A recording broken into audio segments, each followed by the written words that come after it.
জীবন জীবন নয়, এমন একটা জীবন আসবে যে দেশে গেলে মানুষের বিচার হয়, যে দেশে গেলে মানুষের হিসাব হয়, যে দেশে গেলে মানুষ কোনোদিন আর ফিরে আসে না। ফিরে আসার সম্ভাবনা জোরে কোন ঠিক? মানুষের তিনটা বিপদ। নাম্বার 1 হলো মানুষের মরণ, নাম্বার 2 হলো কবর, নাম্বার 3 হলো কিয়ামতের ময়দান। একটা বিপদ, নাম্বার 1 বিপদ হলো মানুষের মরণ, নাম্বার 2 হলো কবর, নাম্বার 3 হলো কিয়ামতের ময়দান। এ দুনিয়ার মুসলমান শুনে নাও গো, আদি পিতা আদম থেকে শুরু করে অসংখ্য নবী আসলেন দুনিয়ার মধ্যে, সবাই বিদায়। এই আসছে মানুষ, হয় দুদিন আগে দুদিন পরে বিদায় নিতে হবে। মানুষের মৃত্যু হয় দুইটা টাইমে, একটা হলো রাতের বেলা, একটা হলো দিনের বেলা। আল্লাহ দিন শুরু করেছে, আল্লাহ দিন শুরু করেছিল, শেষ করেছিলেন মুসলমান। আমি আপনি ইন্তেকাল করি নাই, এখনো পর্যন্ত আপনি আমি জিন্দা আছি। আল্লাহ আমাদের মৃত্যু দেয় নাই। রাত শেষ করতে পারবো কেউ গ্যারান্টি দিতে পারবো না।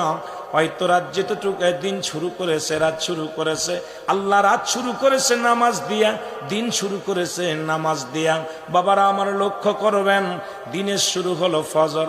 বান্দারে, ফজরে 2 রাকাত সুন্নাত নামাজ তুমি আদায় করলা, সঙ্গে সঙ্গে তুমি হয়ে গেলা আমার রাসূলের প্রেমিক।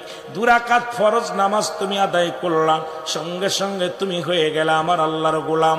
এখন দিনের বেলা যদি মৃত্যু হয়, যেহেতু মরণের পেয়ালা পান করতে হবে, দিনের বেলা মৃত্যুবরণ করলে আপনি হলেন আমার নবীর প্রেমিক, আল্লাহর গোলাম। আর নবীর প্রেমিক ওই আল্লাহর গোলাম হইয়া যেজন ইন্তেকাল করলো, যেজন দুনিয়া থেকে বিদায় হয়ে গেল, তার কবরে ভয় নাই, মিজানে ভয় নাই, ফুলসিরাতে ভয় নাই, সব জায়গায় সে শান্তির মধ্যে থাকবে। জোরে বলেন ঠিক কিনা?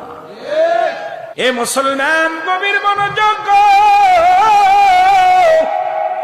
যে কথা বলতেছিলাম আমি শুই নালাম। দিনের মধ্যে মৃত্যু হয় না, রাতের মধ্যে মরণ হইতে পারে, এর মধ্যে কোনো সন্দেহ নাই। রাতের শুরু হলো মাগরিব, মাগরিবের 3 রাকাত ফরজ নামাজ তুমি আদায় করলা, তুমি হয়ে গেলা আমার আল্লাহর গোলাম। এবার 2 রাকাত সুন্নাত নামাজ তুমি আদায় করলা, সঙ্গে সঙ্গে তুমি হয়ে গেলা আমার নবীর প্রেমিক। রাতের মধ্যে যদি তোমার মরণ হয়, তোমার এই দেহটা থাকবে আমার নবীর প্রেমিক, আল্লাহর গোলাম। আর আল্লাহর গোলাম এবং নবীর প্রেমিকদের কোনো ভয় নাই, এই দেহর কোনো ক্ষয় নাই।